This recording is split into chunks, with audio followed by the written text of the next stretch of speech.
ចាលោកអ្នកនាងជាទីមេត្រីជាបន្តសូមអញ្ជើញលោកអ្នកនាងតាមដានស្ដាប់កិច្ចពិភាក្សាតុកមូលជុំវិញនឹងប្រធានបទស្ដីអំពីយុវជននិងការចូលរួមនៅក្នុងវិស័យនយោបាយហើយវិលខមមិនបានចូលរួមពិភាក្សានៅក្នុងសប្តាហ៍នេះគឺលោកសួងសុផាន់ជាសកម្មជនការពារដីធ្លីហើយអ្នកសម្របសម្រួលរបស់យើងគឺលោកអ៊ិតសុខាដូច្នេះដើម្បីឲ្យលោកអ្នកនាងបានជ្រាបថាតើប្រធានបទខាងលើមានអត្ថន័យយ៉ាងណានោះសូមអញ្ជើញលោកអ្នកនាងតាមដានស្ដាប់ដូចតទៅបាទលោកអ្នកនាងស្ដាប់ជាទីមេត្រីវិទ្យុខ្មែរប៉ុស្តិ៍នៅថ្ងៃនេះបានរៀបចំកិច្ចពិភាក្សាតុកមូលដោយបានអញ្ជើញយុវជនមកចូលរួមធ្វើការពិភាក្សាទៅលើប្រធានបទយុវជននិងការចូលរួមជាមួយនឹងនយោបាយហើយនៅថ្ងៃនេះវិទ្យុខ្មែរប៉ុស្តិ៍បានអញ្ជើញលោកស៊ុងសុផាន់ជាសកម្មជនសិទ្ធិមនុស្សនិងដីធ្លីក៏ដូចជានាយកកម្មវិធីវិទ្យាសាស្ត្របណ្ដុះបណ្ដាលយុវជនខ្មែរដែលទើបតែបង្កើតឡើងនៅផងដែរបានអញ្ជើញចូលរួមឥឡូវនេះលោកស៊ុងសុផាន់កំពុងនៅក្នុងបន្ទប់ផ្សាយសូមជម្រាបសួរលោកស៊ុងសុផាន់បាទខ្ញុំសូមជម្រាបសួរ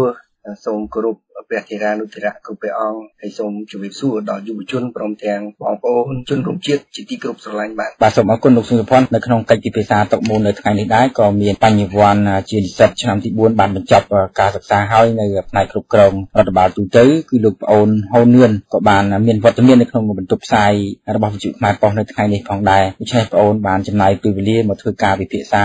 ចូលរួមនៅក្នុងប្រធានបទយុវជននិងនយោបាយបាទសូមជម្រាបសួរលោកប្អូនហូននឿនបាទសូមជម្រាបសួរបាទខ្ញុំបាទហូននឿនសូមថ្វាយបង្គំព្រះធេរានុធរៈគ្រប់អង្គហើយសូមគោរពដល់យុវជនយុវនារីខ្មែរដែលស្នេហាជាតិទាំងអស់បាទសូមអរគុណលោកស៊ុងសុផាន់ក៏ដូចជាប្អូននិស្សិតឆ្នាំទី4ជាបញ្ញវន្តហើយដោយសារតែប្អូនបានបញ្ចប់នៅការសិក្សាមុខជំនាញហើយជាកិច្ចចាប់ផ្ដើមនេះបន្តទៅលោកស៊ុងសុផាន់វិញជុំវិញនឹងយុវជននិងនយោបាយដោយសារតែសប្តាហ៍មុនយើងធ្លាប់បាននិយាយពីបញ្ហាសង្គមឬក៏ចូលរឿងនយោបាយដែរប៉ុន្តែឥឡូវនេះចង់ដឹងអំពីទឹកចិត្តរបស់យុវជនបើតាមលោកសង្កេតមើលអំពីយុវជនសប្តាហ៍ទាំងថាតើគាត់មានអារម្មណ៍ថានឹងមានចិត្តចូលរួមប្រឡូកនឹងវិស័យនយោបាយទេបាទសូមអរគុណខ្ញុំស៊ុងសុផាន់សូមជម្រាបសួរម្ដងទៀតមុននឹងពិនិត្យមើលថាតើចំណាប់អារម្មណ៍រវាងយុវជននៅក្នុងប្រទេសកម្ពុជានឹងយ៉ាងម៉េចនោះយុវជននិងការពាក់ព័ន្ធក្នុងរឿងនយោបាយយើងយល់ឃើញថាមានពាក្យពីរដែលត្រូវបកស្រាយទី1គឺយុវជនហើយមួយវិញទៀតគឺពាក្យនយោបាយយើងយល់ឃើញថាយុវជនគឺត្រូវផ្សារភ្ជាប់ជាមួយនឹងរឿងនយោបាយពីព្រោះទ្រឹស្ដីខ្មែរពាក្យស្លោកខ្មែរដែលមានអត្ថន័យយ៉ាងជ្រាលជ្រៅលើកឡើងយ៉ាងម៉េចបងប្អូនខ្ញុំសូមជម្រាបថាយុវជនគឺជាសសរទ្រូងនៃប្រទេសជាតិយុវជនគឺជាទំពាំងស្នងឫស្សីយុវជនគឺជាកម្លាំងស្នូលនៃការផ្លាស់ប្ដូរដូច្នេះយុវជនត្រូវតែផ្សារភ្ជាប់ជាមួយរឿងនយោបាយអានេះខ្ញុំសូមបញ្ជាក់ច្បាស់ថានៅក្នុងប្រទេសកម្ពុជាមានពលរដ្ឋជាង14លាននាក់ហើយនៅក្នុងនោះដែរយើងយល់ឃើញថាកំណើនយុវជនកំណើនអ្នកបោះឆ្នោតគឺភាគច្រើនគឺជាយុវជនដូចជាក់ស្ដែងឥឡូវនេះនៅក្នុងប្រទេសកម្ពុជាអ្នកដែលត្រូវបោះឆ្នោតដែលជាយុវជននោះមានជាង4លាននាក់ដែលយើងយល់ឃើញថាជាអ្នកដែលត្រូវបំពេញកាតព្វកិច្ចជ្រើសរើសមេដឹកនាំដែលជាអនាគតអ្នកគ្រប់គ្រងប្រទេសជាតិហើយក្នុងនោះខ្ញុំសូមបញ្ជាក់ពាក្យថាយុវជនគឺយើងកំណត់ពីអាយុ18ឆ្នាំដល់អាយុ35ឆ្នាំហើយដូចខ្ញុំបញ្ជាក់ឲ្យបានច្បាស់យុវជនគឺជាមនុស្សដែលត្រូវស្នងគេហៅថាជាអ្នកជំនួសឲ្យអ្នកដែលចាស់ជាមេដឹកនាំហើយយុវជនសម័យនេះសូមបងប្អូនជ្រាបឲ្យបានច្បាស់ថាយុវជនដែលមានទ្រឹស្ដីថាយុវជនជាសសរទ្រូងនៃប្រទេសជាតិនោះយុវជនជាអ្នកស្នងជាអ្នកថែរក្សាកេរដំណែលទ្រព្យសម្បត្តិជាតិជាអ្នកថែរក្សានៅវប្បធម៌ហើយចំពោះអត្ថន័យយុវជននេះគឺដូចខ្ញុំបានបញ្ជាក់ចឹងថាត្រូវតែផ្សារភ្ជាប់រឿងនយោបាយហើយមួយវិញទៀតខ្ញុំសូមបញ្ជាក់ពីពាក្យថានយោបាយ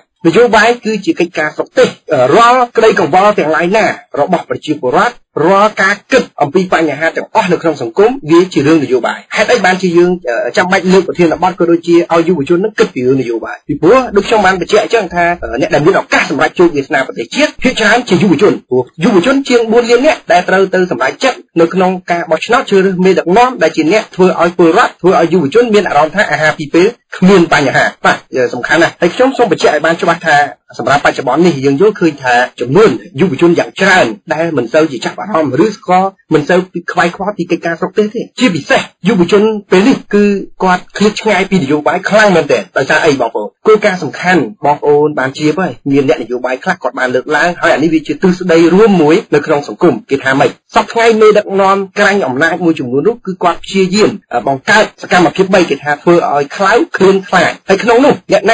ដែលខ្លាចបំផុតគឺជាយុវជន ជនពីព្រោះពេលដែលគាត់កើតមកឃើញសង្គមមួយដែលពោពេញទៅដោយការគំរាមការកម្លាចជាពិសេសគឺនយោបាយនឹងតែម្ដងដូច្នេះយើងឃើញចរន្តយុវជនចូលរួមក្នុងសកម្មភាពនយោបាយគឺមានតិចតួចមែនទែនបាទស្ទើរតែគ្មាននិយាយចំទៅប៉ុន្តែទោះជាយ៉ាងណាយើងឃើញចរន្តសង្គមការយកចិត្តទុកដាក់រឿងនយោបាយពីសំណាក់យុវជនហ្នឹងគឺមានការផ្សព្វផ្សាយមែនទែនហើយជាគោលការណ៍ក្នុងនាមខ្ញុំជាយុវជនក៏ដូចជាយុវជនទាំងអស់នៅក្នុងប្រជាជាតិកម្ពុជាដែលជាអ្នកផ្ដើមគំនិតក៏ដូចជាការស្នងត្រកូលពីអ្នកនយោបាយចំនួនមុនមកព្យាយាមបញ្ជ្រាបសកម្មភាពក៏ដូចជាបង្កើតកម្មវិធីផ្សេងៗដើម្បីឲ្យយុវជនទទួលយកថាតើនយោបាយជារឿងធម្មតារាល់ក្តីកង្វល់ទាំងឡាយណារបស់ពលរដ្ឋមួយចំនួនធំពាក់ព័ន្ធនឹងកិច្ចការសុខទេសដូចជាការបាត់បង់ទឹកដីដូចជាការអត់ការងារធ្វើអានេះវាពាក់ព័ន្ធរឿងនយោបាយទាំងអស់ដូចខ្ញុំបានបញ្ជាក់ឲ្យបានច្បាស់ថាការគ្រប់គ្រងការប្រព័ន្ធអប់រំមានន័យថាការផ្ដល់នៅចំណេះដឹងពិតប្រាកដមួយក៏ជារឿងរបស់មេដឹកនាំដូច្នេះសំខាន់ណាស់យុវជនត្រូវតែចូលរួមក្នុងវិស័យនយោបាយបាទអរគុណបាទសូមអរគុណបងអូនសួងសុផាន់ដែលបានបង្ហាញអំពីយុវជន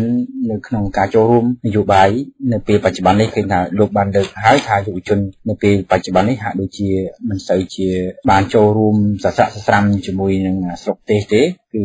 ចំណាយពេលវេលាក្នុងការរៀនសូត្រព្រួយបារម្ភពីបញ្ហារឿងការងារបើតាមអង្គការមួយចំនួនដែលបានផ្សព្វផ្សាយមើលថាយុវជនភាគច្រើនគាត់មានការព្រួយបារម្ភថាចេញពីសិក្សាទៅខ្លាចបាត់បង់មិនបានការងារធ្វើព្រួយបារម្ភថាការងារដែលទទួលបានមិនសមទៅនឹងការដែលបានបញ្ចប់ការសិក្សាដូច្នេះហើយដោយសារតែហូនលឿនបងហូនលឿននៅក្នុងបន្ទប់ផ្សាយជាយុវជនមានរូបផងដែរហើយទើបតែបានបញ្ចប់នៃការសិក្សាមកលើមុខជំនាញរដ្ឋបាលទូទៅថ្មីនេះបងចង់ដឹងថាតើយុវជនដូចជាប្អូនក៏ដូចជាយុវជនផ្សេងទៀតនៅក្នុងការចូលរួមការនយោបាយកន្លងមកក៏ដូចជានៅពេលបច្ចុប្បន្នក្នុងចិត្តប្អូនហើយចិត្តយុវជនផ្សេងទៀតហ្នឹងតើមានគិតឃើញទេនៅពេលដែលកំពុងតែសិក្សាហ្នឹងហើយរហូតដល់បញ្ចប់ការសិក្សាហ្នឹងបាទខ្ញុំចង់បញ្ជាក់ថាយុវជនរបស់យើងភាគច្រើនគាត់គិតថាពីការសិក្សាពេកដល់ហើយគាត់ភ្លេចទៅលើសង្គមហើយសង្គមភ្លេចផ្ដោតទៅលើពាក្យថានយោបាយទៀតហើយគាត់អត់យល់ថាអ្វីទៅជានយោបាយគឺជាសរសៃឈាមរបស់សង្គមហើយមិនអាចខ្វះបានទេយើងមិនអាចគេចវេះពីនយោបាយបានទេយើងមិនអាចគេចទៅក្នុងក្រៅក្នុងសង្គមបានទេទីមួយសូមឆ្លើយទៅសំណួរបងថាតើយុវជនយើងគួរតែធ្វើអ្វីខ្លះនៅក្នុងសង្គមនយោបាយទីមួយយើងត្រូវបណ្ដុះបណ្ដាលខ្លួនឯងបង្កើនសមត្ថភាពឲ្យមានសមត្ថភាពខ្លាំងទោះបីជាប្រព័ន្ធនៃការអប់រំរបស់យើងនៅមានកម្រិតក៏ដោយការប្រឡងមានបើកវិញ្ញាសាមានអីឬតាក់ទងនឹងការបែកវិញ្ញាសានៅពេលប្រឡងយើងខ្លួនឯងត្រូវពង្រឹងសមត្ថភាពខ្លួនឯងតាមរយៈការរៀនជំនាញផ្សេងហើយមួយវិញទៀតក្រោយពីយើងរៀននឹងគឺយើងត្រូវតាមដានស្ថានភាពរបស់ថ្នាក់ដឹកនាំរបស់យើងមិនចេះថាឲ្យគាត់ធ្វើអីធ្វើស្រេចចិត្តឲ្យធ្វើអីធ្វើទៅនេះធ្វើទៅនោះយើងអត់បានតាមដានសកម្មភាពរបស់គាត់យើងគិតថាប្រទេសរបស់យើងមិនឲ្យទៅលើបុគ្គលមួយរូបនឹងហើយយើងភ្លេចតាមដានគាត់ហើយឲ្យគាត់តែធ្វើទៅណាទៅណីទៅលើសពីហ្នឹងទៀតនៅពេលដែលយើងតាមដានឃើញថាសកម្មភាពរបស់គាត់មិនត្រូវនៅគន្លងរបស់នយោបាយឬក៏ទទួលនៅលទ្ធផលដល់យុវជនយើងចំនួនក្រោយយុវជនយើងត្រូវចេះការពារយុវជនរបស់គ្នាយើងព្រោះយើងជាអ្នកស្នងតំណែងនៃតួនាទីភារកិច្ចមួយចំនួនទៅពេលអនាគតនៅពេលដែលយើងឃើញថាការដឹកនាំរបស់គាត់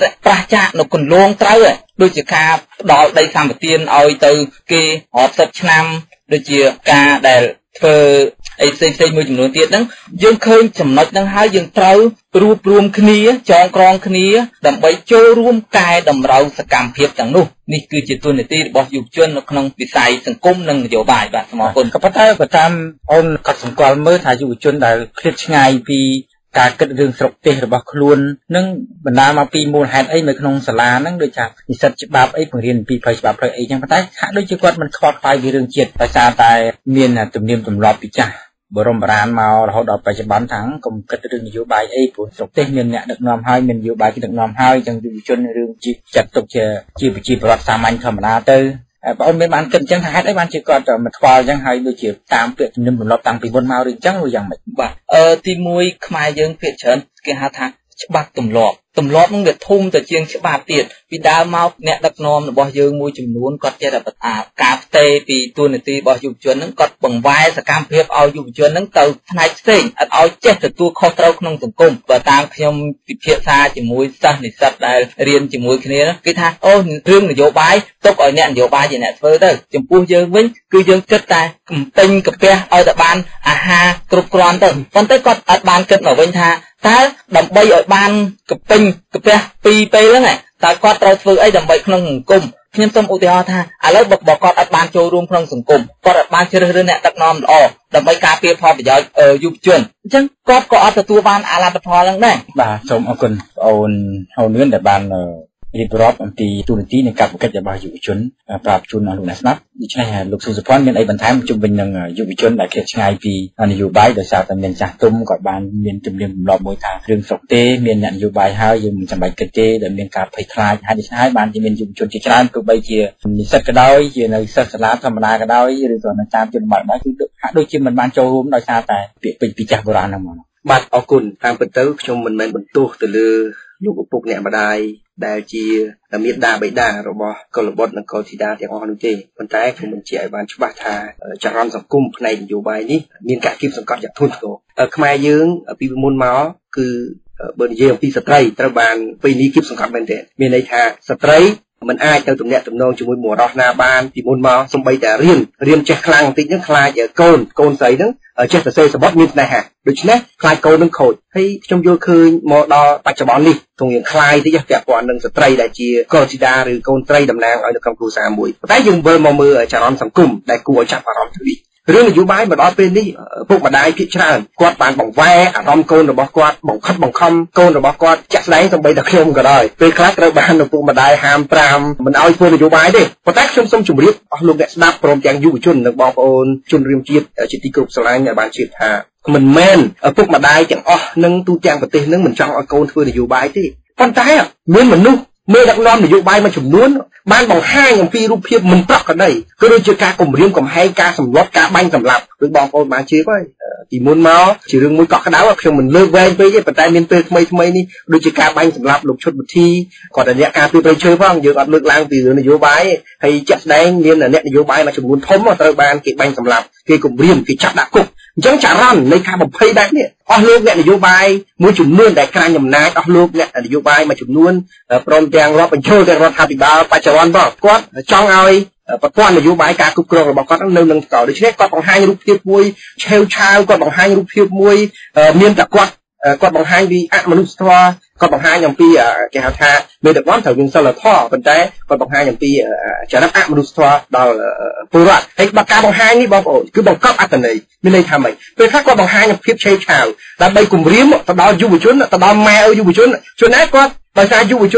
នសម័យនេះពេលខ្លះគាត់មានចំណេះដឹងគួរសមដែរដូច្នេះមិនអាចគំរាមគាត់ដោយប្រយោលបានទេប៉ុន្តែត្រូវគំរាមមកខ្លាំងដើម្បីឪពុកម្ដាយគាត់ខ្លាចនៅពេលដែលឪពុកម្ដាយគាត់ខ្លាចនៅពេលឪពុកម្ដាយខ្ញុំខ្លាចឪពុកម្ដាយខ្ញុំនឹងមកនិយាយជាមួយខ្ញុំឪពុកម្ដាយយុវជនទាំងអស់ទៅនិយាយជាមួយយុវជននាំឲ្យយុវជនពិបាកក្នុងការស្ម័គ្រចិត្តមកធ្វើការងារនយោបាយមួយវិញទៀតបងប្អូនត្រូវជាសង្គមកម្ពុជាបងប្អូនដឹងយ៉ាងម៉េចទេមួយថ្ងៃគិតតែពីរឿងមួយអាហារពីរពេលមានបញ្ហាធ្វើយ៉ាងម៉េចធ្វើការអីដើម្បីបំពេញកាពះឲ្យគ្រប់អាហារពីរពេលនេះដូច្នេះកូនភាគច្រើនគាត់អត់មានស្វ័យភាពក្នុងខ្លួនទេមានន័យថាយុវជនហ្នឹងគាត់អត់មានស្វ័យភាពមានន័យថាសិទ្ធិក្នុងការសម្រេចចិត្តរបស់គាត់ចូលធ្វើអីមួយគឺអត់មានហេតុអីបានអត់មានបងប្អូនពីព្រោះយុវជនខ្មែរមានតិចអ្នកណាស់ដែលអាចរកស៊ីចិញ្ចឹមជីវិតខ្លួនគាត់បានអាចធ្វើការងារចិញ្ចឹមជីវិតគាត់បានដូច្នេះនាំឲ្យយ៉ាងម៉េចគាត់ទៅសុំលុយពីឪពុកម្ដាយនៅពេលដែលគាត់ទៅសុំលុយឪពុកម្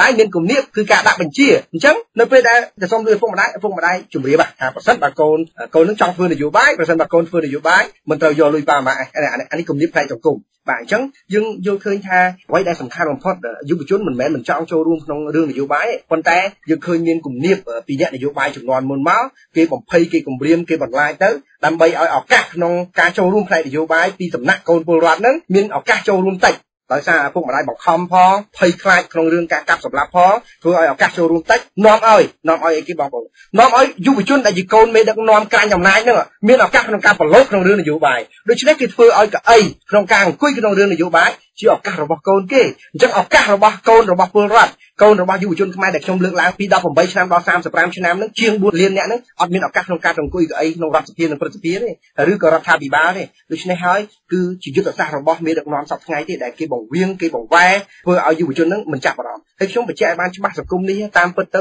សុទ្ធតែជាសង្គមគេហៅថាខ្លាចចកពីវាលហែកហួរគ្នាធ្វើឲ្យរៀងរងទុក្ខពីព្រោះមន្ត្រីមួយចំនួនគេខ្ញុំលើកឡើងមិញហ្នឹងថាសង្គមនេះគឺជាសង្គមមួយដែលសម្បូរទៅដោយខ្លាចចកពីវាលហែកហួរធ្វើឲ្យរិះរងទុក្ខបាទ មន្ត្រីនយោបាយខ្លះពុករលួយទៅបំផិតបំភ័យទៅបញ្ចេញសកម្មភាពដូចថ្មីនេះលោកនាយករដ្ឋមន្ត្រីហ៊ុនសែនបញ្ចេញសកម្មភាពខឹងគឹមសុខាខឹងស្អីឯណាអារឿងបុគ្គលនឹងយកមកហែកហួរអារឿងខ្លួនឯងនេះត្រូវគិតពីរឿងជាតិក្នុងនាមជានាយករដ្ឋមន្ត្រីក៏មិនព្រមធ្វើហើយមួយវិញទៀតខ្ញុំសូមបញ្ជាក់ច្បាស់បងប្អូនវិលមករឿងយុវជនអារឿងបំផិតបំភ័យនឹងរឿងមួយរឿងសម្បត្តិឪពុកម្ដាយរឿងមួយតែមួយវិញទៀតសង្គមកម្ពុជាបច្ចុប្បន្ននេះពោពេញទៅដោយបាទពោពេញទៅដោយអីបានិយាយពីទៀមកាហ្វេវិញនៅកម្ពុជាអាវិចម្រើនខ្លាំងជាងគេគឺទៀមកាហ្វេហើយយើងឃើញថាយុវជនទៅអង្គុយទៀមកាហ្វេយ៉ាងច្រើនមែនទែនបង្ហាញអំពីភាពអត់ការងារធ្វើបាទបង្ហាញអំពីការអត់បានចូលសាលាអត់បានចូលកន្លែងបដិបដាហើយមួយវិញទៀតនៅស្រុកខ្មែរបងប្អូនរីកចម្រើនលោកនាយករដ្ឋមន្ត្រីហ៊ុនសែនធ្វើឲ្យរីកចម្រើនខ្លាំងជាងគេបំផុតមួយទៀតនោះគឺស្អីបន្ទាប់អំពីទៀមកាហ្វេបងប្អូនគឺហាងស៊ីផឹកបាទដូច្នេះយុវជនហ្នឹង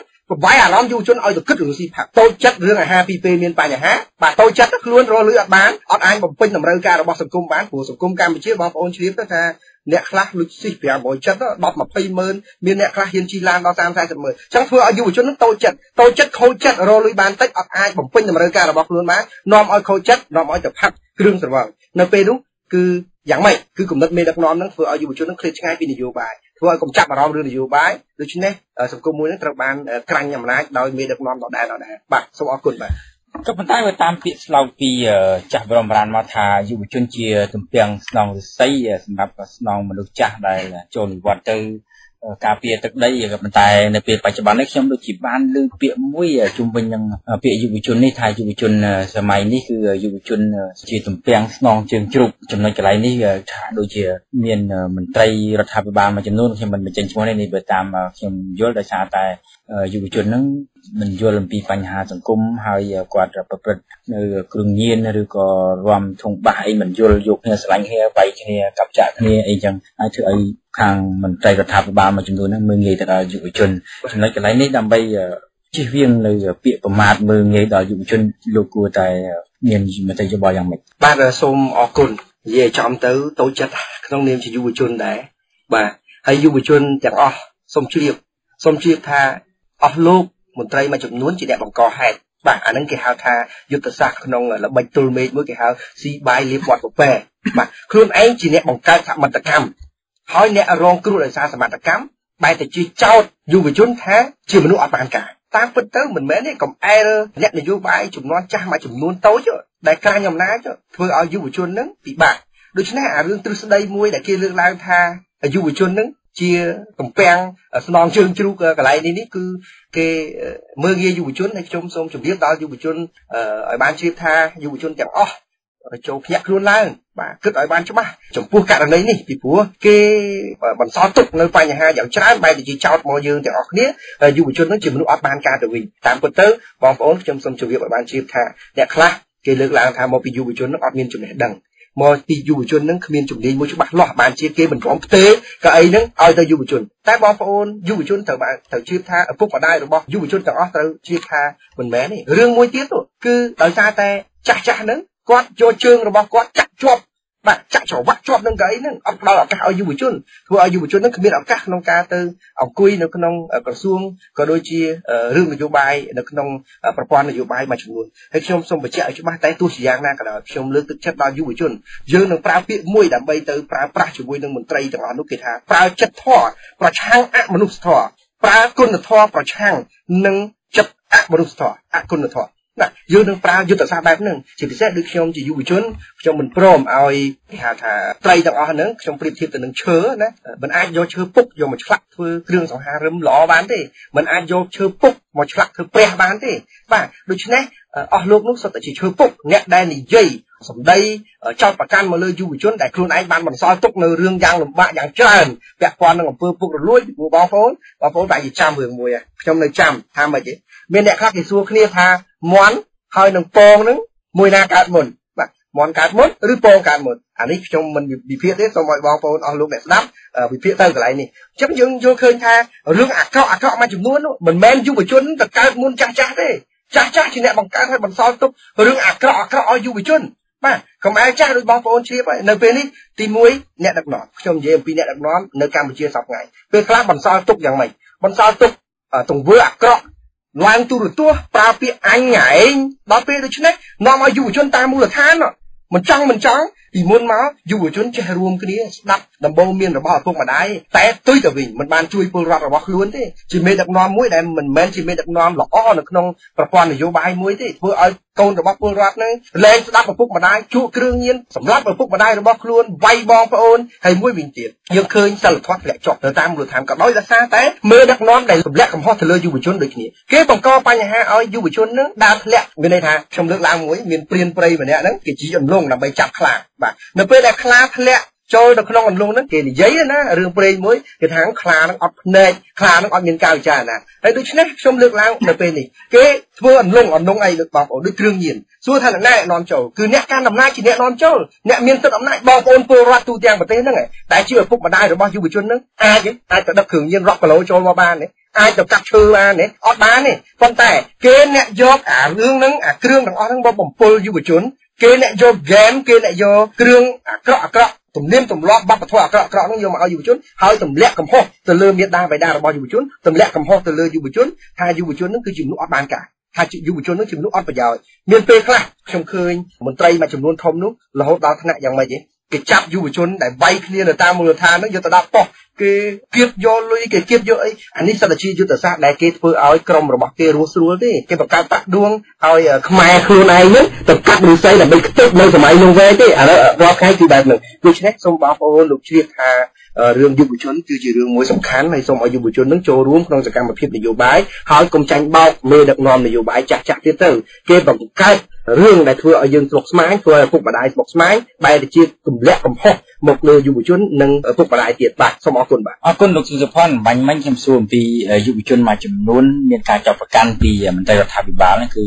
មួយចំនួនតូចទេក៏ប៉ុន្តែយើងឃើញនៅពេលបច្ចុប្បន្ននេះឃើញថាលោកនាយករដ្ឋមន្ត្រីហ៊ុនសែនពេលបច្ចុប្បន្ននេះឃើញថាមានការលើកទឹកចិត្តឲ្យយុវជនជាពិសេសលោកបានឃើញហើយយុវជនជាង 1000 នាក់គាត់ចុះវាស់វែងដីឲ្យពលរដ្ឋឆ្លៀកពាក់ឯកសណ្ឋានជាកងទ័ពមានន័យថាគេផ្ដល់ឱកាសឲ្យយុវជនមានការងារធ្វើហើយមានជំនាញសម្រាប់ធ្វើកិច្ចការងារកន្លែងនេះជាការលើកទឹកចិត្តមួយរបស់រដ្ឋាភិបាលសម្រាប់លោកដែលលោកយល់ឃើញយ៉ាងណាដែរចំពោះការលើកទឹកចិត្តរបស់លោកនាយករដ្ឋមន្ត្រីក្នុងឱកាសផ្ដល់ឱកាសឲ្យយុវជនមានការងារធ្វើតាមរយៈការធ្វើបានកម្មសិទ្ធិចែកដីធ្លីឲ្យពលរដ្ឋនៅពេលបច្ចុប្បន្ននេះបាទសូមអរគុណលោកអិតសុខាដែលជាប្រធានវិទ្យុខ្មែរប៉ុស្តិ៍ប្រចាំប្រទេសកម្ពុជាហើយក៏ជាអ្នកឆ្នើមមួយដែរដែលយកចិត្តទុកដាក់នៅក្នុងសង្គមខ្ញុំសូមកោតសរសើរខ្ញុំសូមជម្រាបថារឿងការចុះវាស់វែងដីធ្លីគឺជាយុទ្ធសាស្ត្ររបស់លោកនាយករដ្ឋមន្ត្រីហ៊ុនសែនដែលនាយករដ្ឋមន្ត្រីកម្ពុជាដែលគិតគូរពីបញ្ហាពលរដ្ឋមែនទែនគិតគូរអីបងប្អូនគិតគូររឿងអាហារពីរពេលគ្មានសមត្ថភាពក្នុងការដោះស្រាយឲ្យលែងមានបញ្ហាបាទអញ្ចឹងមានន័យថាគាត់គិតគូរមែនទេព្រោះគាត់អត់សមត្ថភាពក្នុងការដោះស្រាយអាហារពីរពេលឲ្យលែងមានបញ្ហាគាត់គ្មានសមត្ថភាពក្នុងការដោះស្រាយបែបនេះហើយដូចខ្ញុំបញ្ជាក់ឲ្យបានច្បាស់ដែរពេលខ្លះទៅបងប្អូនត្រូវជឿថាយើងទទួលស្គាល់នៅការលើកទឹកចិត្តយុវជនរាប់ពាន់នាក់យើងទទួលស្គាល់នៅការយកចិត្តទុកដាក់ដែលទៅវាស់វែងដីធ្លីឲ្យប្រជាពលរដ្ឋតែខ្ញុំសូមបញ្ជាក់ថាអានេះវាគ្រាន់តែជាទង្វើប្រជាពិធទេវាគ្រាន់តែជារឿងដូចខ្ញុំបានលើកឡើងអញ្ចឹងលោកហ៊ុនសែនមានយុទ្ធសាស្ត្រពីរយុទ្ធសាស្ត្រមួយបង្កើតព្រឹត្តិការណ៍លុបបំបាត់ព្រឹត្តិការណ៍យុទ្ធសាស្ត្រមួយទៀតឆ្លើយតបនៅអ្វីដែលមិនត្រូវឆ្លើយតបដូច្នេះខ្ញុំសូមបញ្ជាក់ឲ្យច្បាស់ថាយុទ្ធសាស្ត្រដែលបង្កើតឲ្យយុវជនទៅចុះវាស់វែងដីធ្លីយើងគិតថាបង្កើតការងារឲ្យយុវជនមែនទេបងប្អូនតែខ្ញុំជឿបងប្អូនត្រូវជឿថាគាត់បង្កើតការងារឲ្យយុវជនហើយសួរថាតើការងារដែលបង្កើតឲ្យវានិរន្តរភាពឬអត់បាទវាបន្តជារៀងរហូតឬអត់បាទយុវជនដែលទៅធ្វើការងារវាស់វែងដីធ្លីនោះតើគាត់អាចយកអាជីពក្នុងការវាស់វែងដីធ្លីនោះទៅធ្វើជាអាជីពរបស់គាត់មុខរបររបស់គាត់ដែលអាចធ្វើឲ្យគាត់ទាំងអាហារពីរពេលលែងមានបញ្ហាបានឬអត់វាអត់ទៅរួចនេះគ្រាន់តែជារឿងមួយដែលជាមនុស្សម្នាក់ដែលម្ដងចង់ប៉ះកង់ឡានទៅម្ដងចង់ធ្វើជាងម៉ូតូទៅម្ដងចង់ធ្វើជាដុកទ័រទៅដូច្នេះអ្វីដែលមិនមែនជា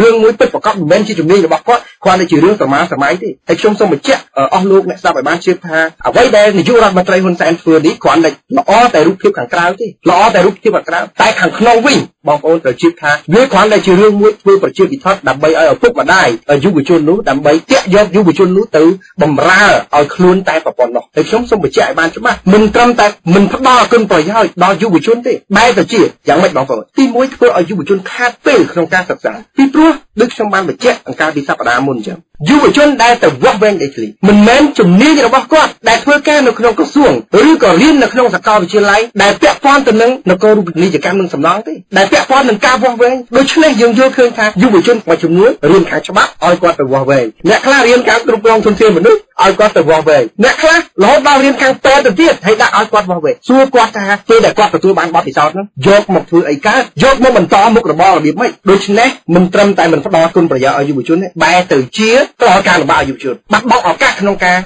ខំប្រឹងសិក្សាបាត់បង់ឱកាសក្នុងការធ្វើការងារដើម្បីរករបបចិញ្ចឹមជីវិតហើយខ្ញុំសូមបញ្ជាក់ឲ្យបានច្បាស់បងប្អូនការរៀបចំការវាស់វែងដីធ្លីនេះគ្រាន់តែដូចខ្ញុំបានលើកឡើងហ៊ុនសែនគឺមានចំណុចពីរបាទបង្កើតព្រឹត្តិការណ៍លោកបំបត្តិព្រឹត្តិការណ៍បង្កើតព្រឹត្តិការណ៍លោកបំបត្តិព្រឹត្តិការណ៍មិនបងប្អូនដឹងហើយចុងឆ្នាំ2009 2010នេះករណីដីធ្លីកើតឡើងយ៉ាងលឿនលឿនការបណ្ដេញពលរដ្ឋចេញពីដីធ្លីឡើងលឿនលឿនសួរតើអ្នកបង្កើតឡើងគាត់ជាអ្នកបង្កើតឡើងបាទដីសម្បទានរាប់រយរាប់ម៉ឺនរាប់លានហិកតាដែលគាត់សម្បទានឲ្យជនបរទេសដោយគាត់ដឹងថាជនបរទេសនឹងបង្កការលំបាកដល់ពលរដ្ឋព្រោះគាត់ថ្ងៃមុនបានឆ្លើយច្បាស់ណាស់ដូច្នេះករណីនេះគាត់ដឹងហេតុអីបានជាគាត់នៅតែសម្បទានមិនព្រមសម្បទានដីណាដែលអត់មានទម្លាស់ទៅដែលអត់មានពលរដ្ឋនៅក្នុងនោះទៅតែនៅតែសម្បទានដោយសរុបដោយដឹងថាពលរដ្ឋនៅទីនោះហើយនៅតែសម្បទានទៅដែរហើយអានេះការបង្កើតបញ្ហារបស់គាត់យកព្រឹត្តិការណ៍បង្កើតព្រឹត្តិការណ៍ហើយបានគាត់យកព្រឹត្តិការណ៍មួយគឺការចុះវាស់វែងដីធ្លីនោះមកលុបបំបត្តិព្រឹត្តិការណ៍វាយពលរដ្ឋជំនះពលរដ្ឋចាប់ពលរដ្ឋដាក់គុកមានដល់ថ្នាក់សម្លាប់ពលរដ្ឋទៀតដូច្នេះករណីនេះគ្រាន់តែជារឿងមួយដែលលោកហ៊ុនសែនយកទ្រឹស្ដីមួយថាបង្កើតព្រឹត្តិការណ៍លុបបំបត្តិព្រឹត្តិការណ៍ទេហើយមិនមែនជារឿងពិតទេខ្ញុំបញ្ជាក់ច្បាស់ថានេះគ្រាន់តែជាយុទ្ធសាស្ត្រភ្លើងចម្បាំងតែប៉ុណ្ណោះនោះអ្វីដែលគាត់គួរគិតទី1រឿងបញ្ហាព្រំដែនតែអ្វីដែលធំជាងគេទៀតគាត់ត្រូវរកយុទ្ធសាស្ត្របែបណាដើម្បីឲ្យពលរដ្ឋកម្ពុជាមានអារម្មណ៍ថាអាហារទីពេលលែងមានបញ្ហាគាត់ត្រូវគិតព្រោះមនុស្សយើងសំខាន់គឺកាពះណាដូចមិញលោកហ៊ុននឿនបានលើកឡើងបញ្ជាក់កន្លែងហ្នឹងសំខាន់គឺកាពះដូច្នេះស្រាប់តែខ្មែរយើងពាក់ព័ន្ធនឹងការអត់អាហារច្រើនទៅបង្កើតកម្មវិធីវាស់វែងដីធ្លីឲ្យខ្ញុំដឹងច្បាស់ណាម្សិលមិញនេះមានពលរដ្ឋនៅ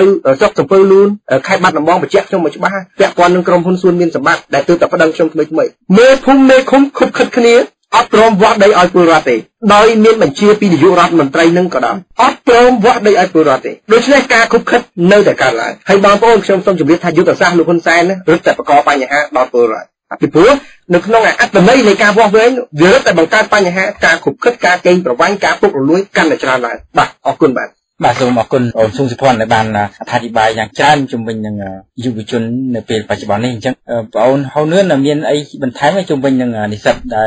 លគាត់មិនសូវមានអារម្មណ៍នៅក្នុងការចូលរួមនៅផ្នែកនយោបាយបើយើងគិតមើលថាពេលបច្ចុប្បន្នហ្នឹងអ្នកដែលគិតរឿងនយោបាយយុវជនប្រហែលជាតិចភាគរយណាបើខ្ញុំសម្គាល់មើលអ្នកដែលព្រួយបារម្ភពីរឿងជាតិគឺចាប់ពីអាយុខ្ទង់30ឡើងទៅសម្រាប់តែខ្ទង់20 30ចុះក្រោមហ្នឹងគឺថាមិនសូវជាគិតរឿងនយោបាយទេគិតខ្វាយខ្វល់តែពីរឿងបញ្ហាកាពះជាចាំបាច់តើបងមានអារម្មណ៍ចឹងទេដោយសារបងទើបបញ្ចប់ការសិក្សាហើយតើបងមានបានគិតអំពីរឿងកាពះឬក៏ចូលរួមផ្នែកនយោបាយអីតាំងពីដើមទីមកឬមួយក៏ទឹកចូលរួមក្នុងការងារជាមួយនឹងកម្មវិធីវិទ្យាសាស្ត្របណ្ដុះបណ្ដាលយុវជនជាមួយបងស៊ុំសុភ័ណ្ឌបាទជាការពិតឃើញថារូបខ្ញុំផ្ទាល់នៅពេលដែលខ្ញុំរៀនអនុវិទ្យាល័យរហូតដល់រៀនវិទ្យាល័យគឺការនិយាយនយោបាយគឺសាលាគឺមិនត្រូវឲ្យនិយាយជាសាធារណៈគឺថានយោបាយមិនមែនជារឿងរបស់បងប្អូនទាំងអស់គ្នាទេនៅពេលដែលខ្ញុំសួរទៅលោកគ្រូក៏លោកគ្រូក៏ឆ្លើយមកអញ្ចឹងដែរហើយគ្រូមួយចំនួនទៀតមិនបំផុសឲ្យមានគំនិតថាគួរតែចូលរួមនយោបាយគួរតែធ្វើនយោបាយឲ្យច្រើនព្រោះនេះជាបញ្ហាយើងទាំងអស់គ្នាប៉ុន្តែបែរជាគាត់ថាសុំកុំគិតតែរឿងបញ្ហានយោបាយគិតតែរឿងធ្វើម៉េចខំរៀនហើយស្វែងរកការងារមួយសម្រាប់អាជីពខ្លួនឯងតែវាផ្ទុយទៅវិញពេលដែលខ្ញុំរៀនចប់មកខ្ញុំគិតថាខ្ញុំធ្វើអញ្ចឹងវាត្រូវតាមគ្រូប៉ុន្តែដល់ផ្ទុយមកវិញខ្ញុំរៀនចប់តែអត់មានទទួលបានការងារដែលល្អប្រសើរសោះបើយើងរើសថ្នាក់ដឹកនាំអត់ល្អធ្វើឲ្យការគ្រប់គ្រងមិនល្អការគ្រប់គ្រងមិនល្អធ្វើឲ្យវិនិយោគទុនមួយចំនួនគេអត់ចូលមកវិនិយោគទុនគេថាប្រទេសកម្ពុជាយើងមិនមែនខ្វះធនធានទេប៉ុន្តែគេមិនជឿទុកចិត្តទៅលើប្រព័ន្ធច្បាប់វិនិយោគរបស់យើងមួយវិញទៀតធនធានរបស់យើងនៅមានកម្រិតទៀតខ្ញុំដូចខ្ពស់ពេលដែរបើងាកមកក្រោយមកពួកគាត់ថាបើខ្ញុំចូលលោកនយោបាយតាំងពីទូមកម្លេះខ្ញុំដឹងពីបញ្ហាសង្គមច្រើនទាក់ទងនឹងបញ្ហាថ្នាក់ដឹកនាំបញ្ហាប៉ុន្តែបែរជាដល់ទៅខ្ញុំស្វែងរកការងារមិនបានទៅទីណាក៏មិនបានខ្ញុំក៏ចូលរួមជួយកម្មវិធីបណ្ដុះបណ្ដាលវិទ្យាសាស្ត្ររបស់លោកស៊ុងសុភ័ណ្ឌដែល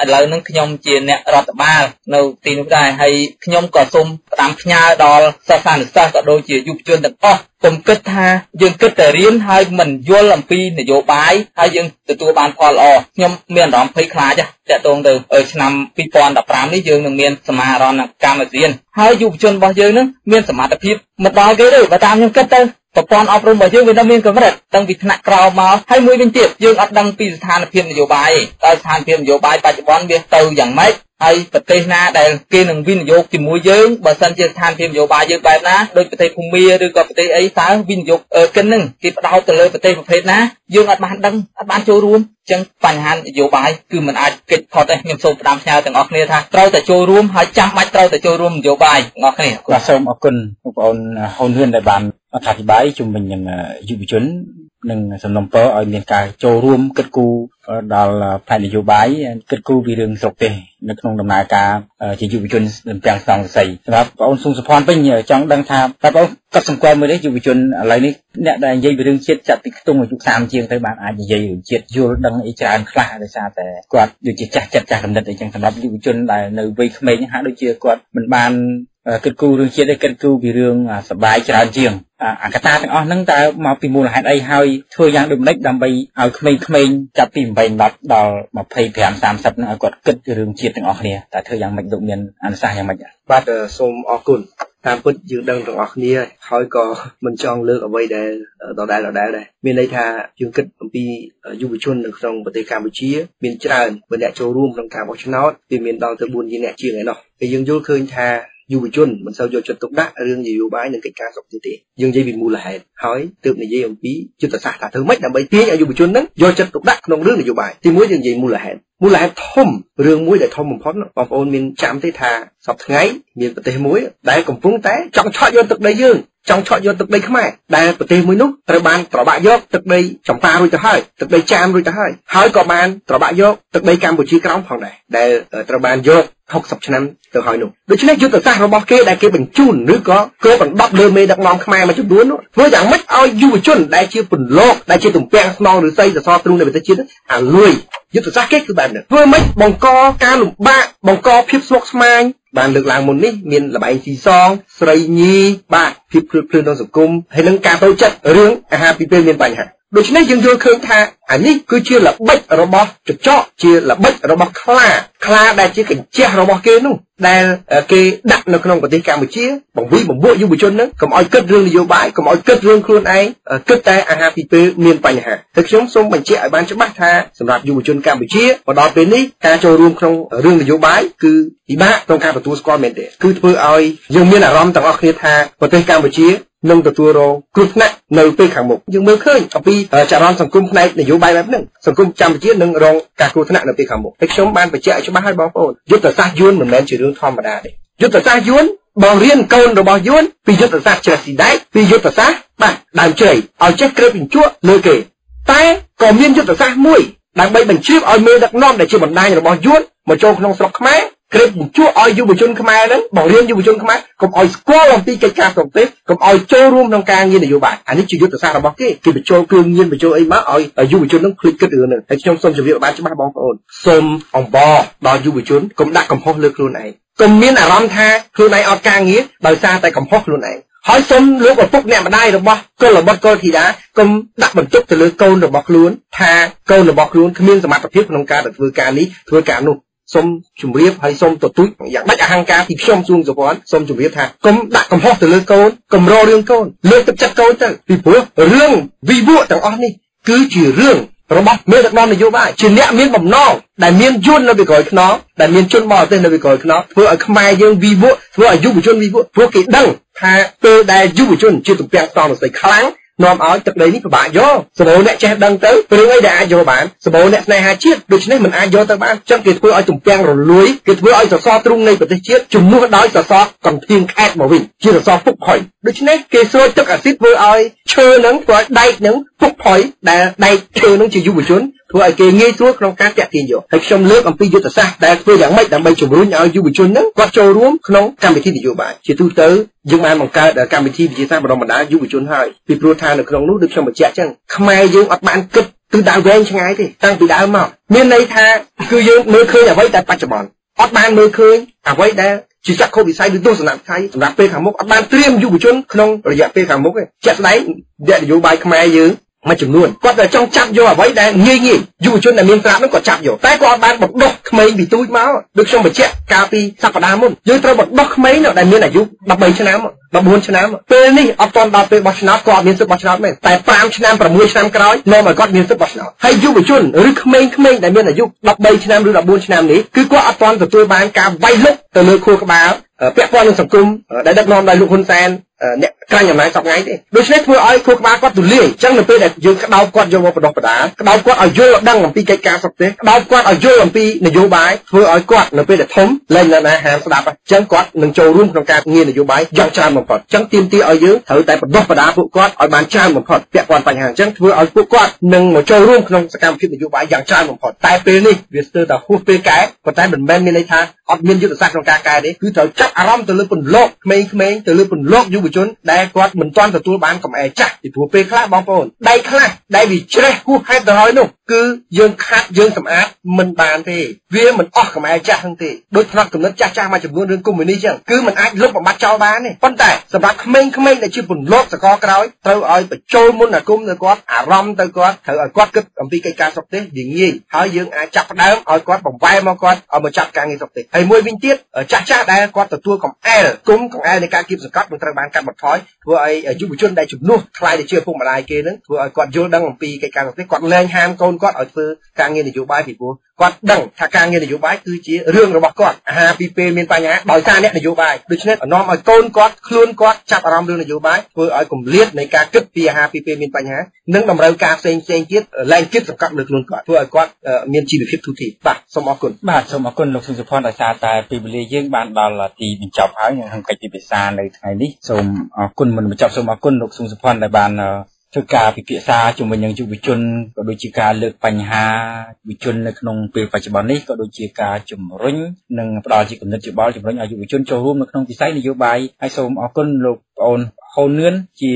បញ្ញវន្តមួយរូបដែលទើបតែបញ្ចប់ការសិក្សាផ្នែករដ្ឋបាលហើយបងបានប្រជិតឱកាសមកចូលរួមនៅក្នុងកម្មវិធីជាលើកដំបូងហើយដែលសង្ឃឹមថាយើងនឹងជួបគ្នានៅពេលក្រោយៗទៀតដែលជុំវិញនឹងយុវជននិងវិស័យការងារយុវជននិងវិស័យអប់រំយុវជននិងវិស័យផ្សេងៗគឺហៅថាយើងត្រូវតែលើកចិត្តយុវជនដែលចងចាំថាយុវជនគឺជាជំពាំងស្នងស័យសម្រាប់ស្រុកយើងព្រោះអត់មានយុវជនក៏មិនមានមនុស្សចាស់ដែរអញ្ចឹងនៅពេលនេះខ្ញុំបាទសុខាជាអ្នកសម្របសម្រួលកម្មវិធីតុកមូលនៅថ្ងៃនេះសូមអរគុណនិងសូមជម្រាបលាជួបគ្នាថាថ្មីម្ដងទៀតនៅពេលក្រោយបាទ